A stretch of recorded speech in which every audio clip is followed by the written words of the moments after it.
Sometimes I wish I did a little more with my life instead of hanging out in front of places. Maybe be an astronaut. Be the first to find a new alien life form and nail it. What? Dante and Randall and Jay and Silent Bob are all back for a second installment, but this time they brought along Rosario Dawson in Clerks 2. I'm Richard Roeper. And I'm Roger Ebert. Clerks 2 is the sequel to the 1994 movie that put Kevin Smith on the map, and it's likely to entertain anyone who liked that movie. Dante, Randall, Jay, and Silent Bob are like friends of the family for some people, and Clerks 2 has its pleasures. It has a more authentic, everyday feel than a lot of movies, but it's also very talky and philosophical for a comedy, which would be okay, except the philosophy is kind of shallow. Wait a second. You don't think I really love her? I think you love what she represents. Which is? Come on, Dante. She was the girl who wouldn't give you the time of day back in high school. And years later, after she's played the field and realized how unsatisfying the so-called hotties are, she's finally gone with someone who looks... Oh, my God, you're going to say fugly, aren't you? Unconventional. Nice backpedal. Thank you. That's Brian O'Halloran as Dante, who was having a life crisis now that he's in his 30s. And Rosario Dawson, sweet and lively, is the manager of the fast food restaurant he works in since the death of the Quick Stop. Kevin Smith's specialty is political incorrectness, and here Randall, played by Jeff Anderson, goes on a rant of bad taste. The fact that Dante is horrified helps to redeem the scene. I'm battling this jackass on his blog's message board. About what? On how he's got too much free time and no life. This guy in a wheelchair that's always preying on everyone's sympathies, writing these long diatribes about how he'll never walk again and how walkers should appreciate the blessings of their functioning legs. So I've been getting into it with him, throwing it back in his stupid crippy boy face about how I love to just sit around and how I'd rather drive to the end of the block than walk. Yes, the drug dealers Jay and Silent Bob still hang out outside the store during every waking moment, although Jay's life has improved since he went through rehab. So did the actor Jason Mewes in real life. Silent Bob, of course, is played by Kevin Smith. The cops pull us over, they find 2 pounds of Jamaican lamb's wool. Prosecutor wants to put us away for a dime, but the judge gives us rehab instead. How long were you in? 6 months, sir. Check it out. Just got it 2 days ago before we got out. Yeah, but if you're holding all the time, aren't you going to be tempted to get high? Oh, not with the power of Christ on my side, sir. There's a sense in which I just enjoy hanging out with these characters as they gab about their lives and their world. But this time, Kevin Smith may be trying too hard. There's a scene, for example, involving a bachelor party and a donkey that goes on way too long and isn't nearly as funny as he thinks it is. The character of Emma, Dante's fiancée, is not very well developed. Instead of being funny, she's sort of a sad outsider. And the heart-to-heart talks about romance and careers and goals go on and on and on. It might have been a good idea to have more fun with some of the restaurant's customers. A marginal thumbs down. I'm giving it thumbs up, although I know what you're saying. I think maybe Kevin Smith almost feels obligated that he's got to push the envelope with the dialogue and then that whole kind of bachelor party scene, which goes on and really isn't that funny. And the stuff that's really funny is the simpler stuff. He's very good with dialogue. He always has been. And when they're getting into this whole battle between Lord of the Rings and Star Wars, and which is really the trilogy of our time and all that kind of stuff, that's really good stuff. And you said something about Rosario Dawson being sweet and lively. Well, she's a lot more than that. Oh, she has a great dance. Breathtaking, and she's great, and she's funny. And that dance sequence is funny because it's kind of a little tribute to John Hughes and Ferris Bueller and some of these choreographed dance numbers we used to get in 80s movies. So I'm giving it thumbs up, and I like these characters a lot. Okay. All right, I got another one for you, Roger. Also opening this weekend is maybe the funniest and most original animated movie so far this year, Monster House. Not just maybe. You're right there with it. Yes. Now, just about everybody has a story about the mean old man in the dark, scary house who didn't want anyone to set foot on his lawn. This film takes that universal theme and turns it into a neat fable about 3 kids doing battle with the house itself, which seems to have a life of its own. What do we do? Come on! Guys! Run, Chowder, run it!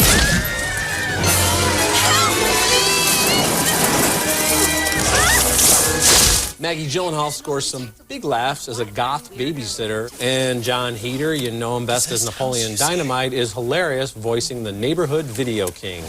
In my travels to the video store and comic book conventions, I've seen many strange and wondrous things, and I've heard tell of man-made structures becoming possessed by a human soul, so that the spirit becomes merged with wood and brick, creating a rare form of monster The animation used here is the perfect format for the material. You don't want photorealistic animation or really bright Pixar colors for a dark story with some really twists and turns. As directed by Gil Keenan, this is more like a Tim Burton effort. This movie is very funny, genuinely scary, should not be seen by very young children. For everyone else, it's a great adventure and a sweet story about childhood friendship. Love this movie. I agree with you. I loved it, too. I sat there, I thought, this is a great animated movie. And this kid, Gil Keenan, who directed it, he's only 29, just graduated from film school, but he has a couple of pretty heavy-duty producers in Steven Spielberg and Robert Zemeckis.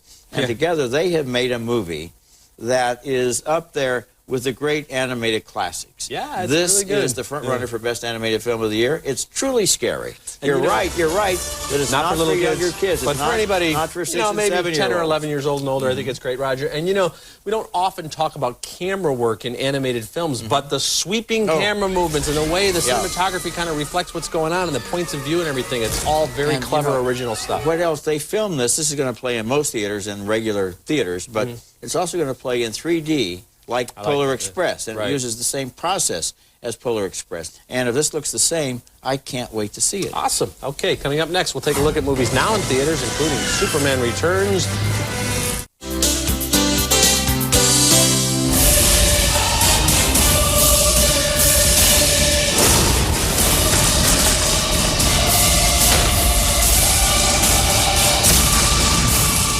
My son, remember, you have great power. With an iconic hero who leads the masses, is tortured by his enemies, has his arms flung out at one point as if he's on a crucifix, and even has a resurrection of sorts, Superman Returns could have been called The Passion of the Clark. Still, thanks to some rousing action sequences, a lively supporting cast, some beautiful cinematography, I'm going to give this a mild thumbs up. Well, thumbs down for me, and I think that both the Superman and as Clark Kent, Brandon Routh is a man of very few words. I mean, this movie gives him so little dialogue. I wonder if they just didn't think he could act. I don't know. There's no chemistry at all between Clark Kent and Lois Lane, who apparently does know who he really is. There's no chemistry at all between Lois Lane and her current boyfriend. Jimmy Olsen, the copy boy, isn't that perky kid any longer. And as for the young son of Lois Lane, I mean, think of the opportunities they would have had to make that kid into somebody who was bright and sassy and cocky and always getting into trouble and always doing things, and instead he spends most of his time just kind of staring at the camera. Like the son of Zorro was that kid. Well, you know, Roger, I have to say I agree with a lot of what you're saying. I gave it a very mild recommendation because I really did like the action sequences. I thought Kate Bosworth really misfired as Lois Lane. Really, she doesn't have the Lois Lane. She's kind of shrill and disagreeable and not much help. You know, you want Lois Lane to have a little bit more pluck to her, if you will. And I will agree, too, about Brandon Routh. I mean, he looks like Superman. I guess what, you expect Superman to look like. But Christopher Reeve had a real gift for that kind of screwball comedy where Clark Kent was this real likable but just kind of a disaster. But I did like the action. I did think there were some scenes that were just absolutely gorgeous. So a mild thumbs up, but I see what you're saying. I think a lot of Superman fans are going to be disappointed. Another thing, Kevin Spacey is not your Lex Luthor to go up against Gene Hackman, that's for sure. And his plan for this new continent. Well, the plan never makes sense. When you see this continent, not even a billy goat could live on it, let alone I don't people. know if Doc Ock or Magneto had better plans. Most of the villains, the plans are pretty crazy. But in this case, it's, and then all of New York floods. And then apparently later the floodwaters recede and are never mentioned again. Well, okay, those are the things. So that, I really felt it was a disappointment. Dear Mr. Weiler, I'm very familiar with the Sandberg cottage, and I can guarantee I never lived there. I'm old-fashioned, but I don't think a cottage should be over 6,000 square feet. So, let me try again. I used to live at the lake house. Then I moved. Now I live at 1620 North Racine in Chicago. I'd appreciate it if you would forward my mail if you get any. The plot is ingenious, showing them on parallel tracks through time. He plants a tree in 2004 that shades her in 2006, and it's sweet and it works, but don't get me started on how they could possibly have the same dog. Well, the dog might get some sort of whiplash. And you're absolutely right, Roger, here on all counts, I think. First of all, big thumbs up for me. This is one of my favorite movies so far this year. And I love time travel. I love studying it and reading about it in fictional settings and whether it could really be possible someday. And at some point, you just have to go, okay, I'm going to go with this. Because if you pick it apart, you're going to find some flaws. But I think it's beautifully done. great performances.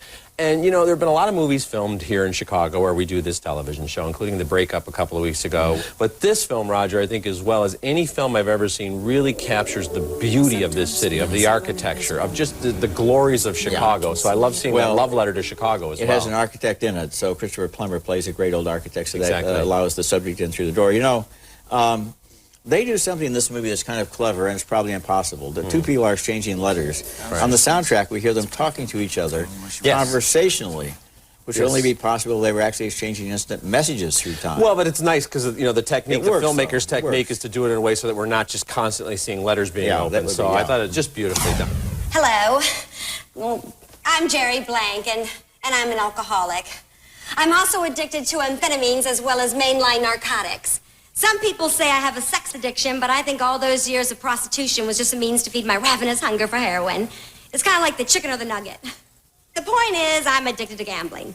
Strangers with Candy has a bare bones plot about the students trying to win some science fair, but that's really just window dressing for a series of hilarious skits that play like an after-school special as produced by a prison theater group. The teachers and administrators are insanely inept and corrupt, while the students are parodies from the John Hughes High School yearbook. That all works because of the whip-smart dialogue and the great performances, so big thumbs up. Thumbs up for me, too. You know, when you get right down to it, over the last 40 years, Second City has produced hundreds of famous comedians for this country. Here are three more. And Amy Sedaris creates this character with such urgency and such passion, and she's so into it at all times, and so completely, like, you know, don't get me anywhere near this person, that I just look at her with a kind of fascination. I mean, she sells the heck out of this performance, and everybody plays it in their own weird way. They play it realistically, which just makes it that much fun. Unlike the legacy of inherited predisposition to addictive behavior or substances, this needs no genetic assistance. There's no weekend warriors on the D. You're either on it or you haven't tried it. Well, I like it. The movie probably involves more dialogue and less action than some people will expect. It's about the nature of a life where you can never be sure what or who is real. And the cop, played by Keanu Reeves, is so far undercover, he may not even know his own identity. The visuals give the film an additional eerie quality, and a note at the end by Philip K. Dick makes it clear he was writing about a world that he knew firsthand. Yeah, I'm going to give it thumbs up as well, Roger, and you're so right. This is not easily accessible material. There are moments where not only does the lead character not know what's going on, but I'm not sure if we're supposed to know what's going on, and you have to go with it. And I think in this case, that rotoscoping, interpolated, whatever technique is effective and not just a gimmick, because it kind of gives us a little insight into the characters. There's almost like this pulsating rhythm to their hair and their bodies and their faces as they're talking. And also Robert Downey Jr. as this dark, you know, drug-addicted middleman type of character. I mean, it's a brilliant performance, and I think seeing them in that venue instead of just regular live action might actually be an enhancement for the film. Downey is on a roll right now, and he's making more movies than anybody else. And the nice thing about this scramble suit, which Keanu Reeves wears, is that he has many different faces and hairstyles and clothes shifting very quickly, and that's kind of him. Because in his own mind, he's all these different people. And you mentioned the dialogue too, and sometimes it's just going off and off, but you know people, especially some people who start their morning with a bong, and they and they're very smart people, but they have conversations that are basically just insane, but they're very interesting about being insane. Coming up next, Adam Sandler plays what he thinks is every man's dream in Clerks. Plus, Meryl Streep and Anne Hathaway star in The Devil Wears Prada.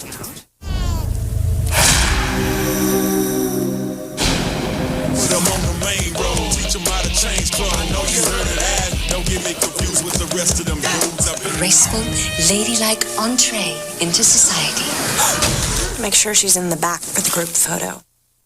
You wanted a universal remote. That remote controls your universe. Speaking of, click it. Is that my parents? They're making you.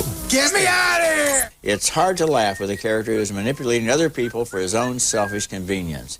Sandler's architect eventually figures that out, but he has to be taught the same lesson over and over again. And by the end, Click is less of a comedy than a depressing morality tale. Not even Christopher Walken, who plays the guy who gives him the remote, gets any laughs. You're so right. Thumbs down for me as well, Roger. And it is kind of depressing. I think Adam Sandler's character should have used the remote to watch A Christmas Carol and It's a Wonderful Life and Family Man and Bruce Almighty, all the movies that it rips off and not very well.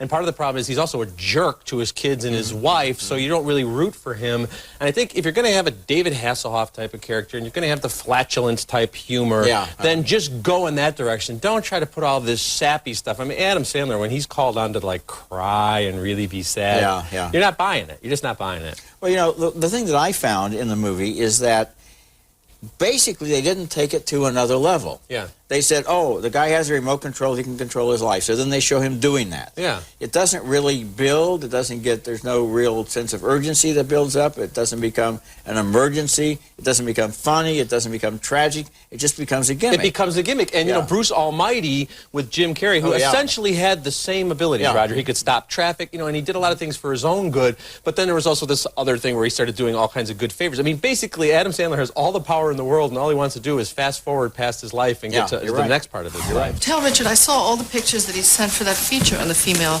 paratroopers, and they're all so deeply unattractive. Is it impossible to find a lovely, slender female paratrooper? No. Am I reaching for the stars here? Not really. Also, I need to see all the things that Nigel has pulled for Gwyneth's second cover. Who's that?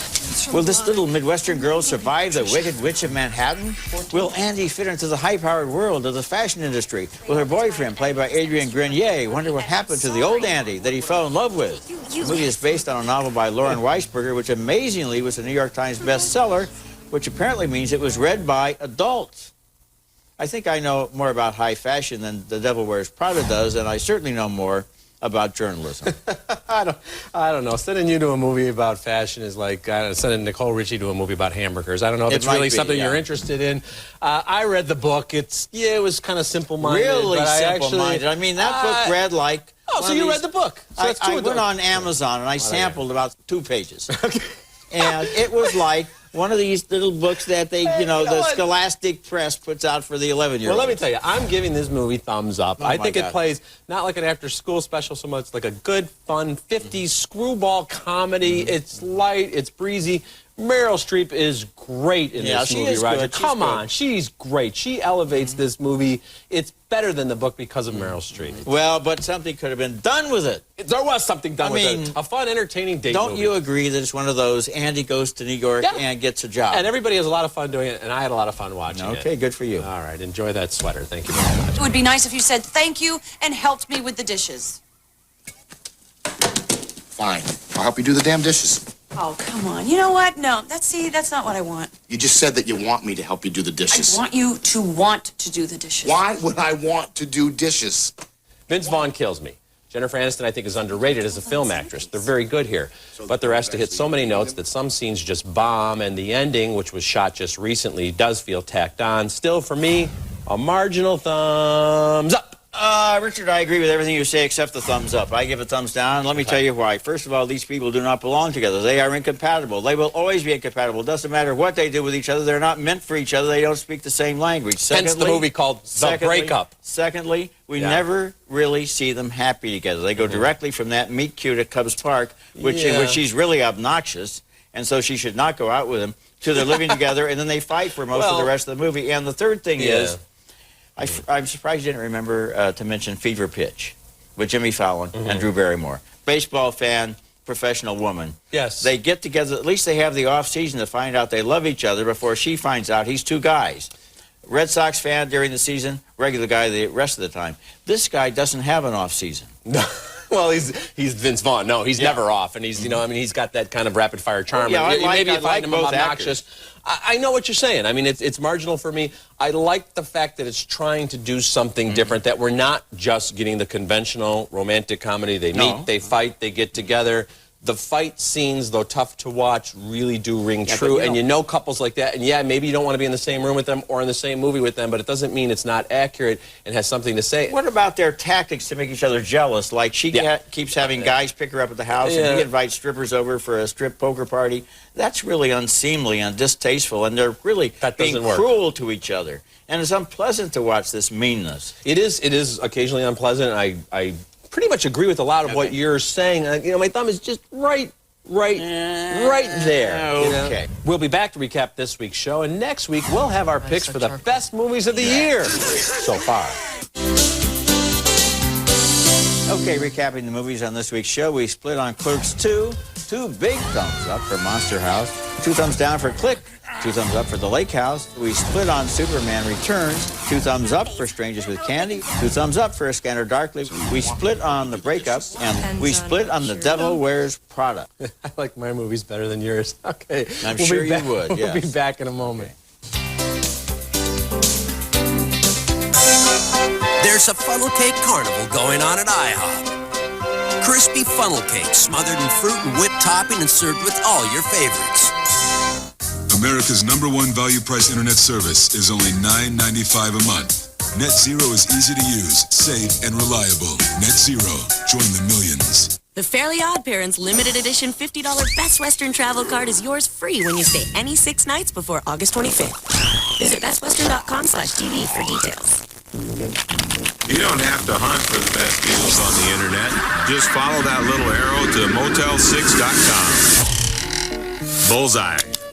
Closed captioning for Ebert and Roeper is brought to you by Sepracor, providing peace of mind to patients and physicians alike, is proud to sponsor closed captioning and to help the hearing impaired enjoy this show. Work to that left hand. Thanks for the dress, Mom. Simple, everyday moments can be the perfect time to talk to your kids about not smoking. So you don't have to plan a big discussion. Look, there's a dragonfly on one of the roller coasters. Is your leg? A little moment will do just fine. Talk to your kids about not smoking.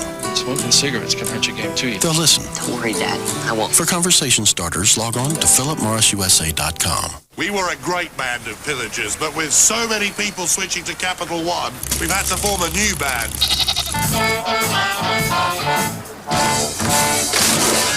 Everybody sing! I write the songs. Helga! We even won a battle of the bands. For low rates and great rewards, switch to Capital One. What's in your wallet? The reviews are in, and Cinetopia is a hit. I've never seen digital high definition in theater before. It was unbelievable. We love the gourmet butter bar. A big leather chair with a footrest. I've never been so comfortable at a movie theater before. It's the only movie theater that has chocolate cake and cookies too. Wine tasting, dinner, a movie. It's so easy, all in one place. See for yourself the most amazing movie theater experience anywhere. It's just a short drive to Cinetopia. What's going on? No one's merging left.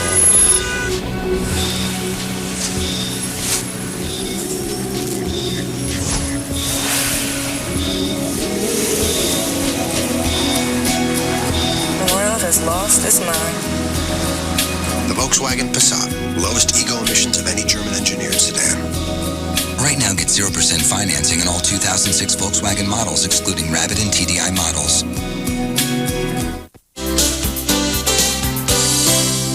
That's it for this week's show. Until next week, the balcony is closed.